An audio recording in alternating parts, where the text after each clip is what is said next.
যখন ইউনেস্কো বলে দুগ্গা দুগ্গা। জানেন কি 2021 সালের 15ই ডিসেম্বর প্যারিসের ইউনেস্কো দপ্তরে বসে থাকা সাহেবরা কেন বাঙালির দুর্গাপুজোর প্রেমে পড়ল? চলুন জেনে নেওয়া যাক বাঙালির বিশ্বজয়ের এই মজার ইতিহাস। ভারত সরকার যখন দুর্গাপূজার ফাইল প্যারিসে পাঠালো, সাহেবরা ভাবলো এটা কোনো সিনেমার গল্প, যেখানে 5 দিন মানুষ ঘুমায় না, শুধু হেঁটে হেঁটে রাজপ্রাসাদ আর এলিয়েনের মহাকাশযান মানে প্যান্ডেল দেখে আর কি।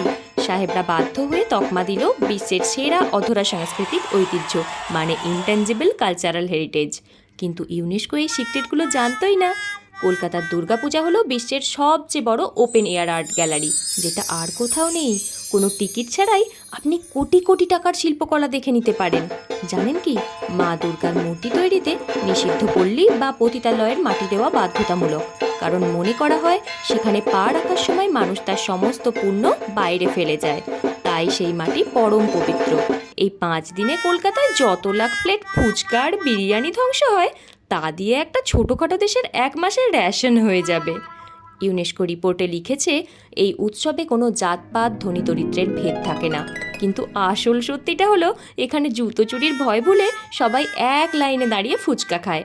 স্বীকৃতি তো মিলল, কিন্তু বাঙালি কি আর মিষ্টি মুখ না করিয়ে ছাড়ে?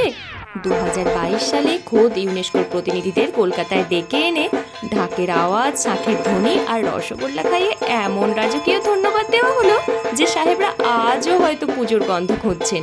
সহজ কথায়, যে পুজোয় আমরা অষ্টমীর অঞ্জলি দিয়ে নবমীর সকালে বিরিয়ানি খাই, সেই অল ইন ওয়ান উৎসবকে বিশ্বসেরা না বলে কী উপায় ছিল ইউনেস্কোর?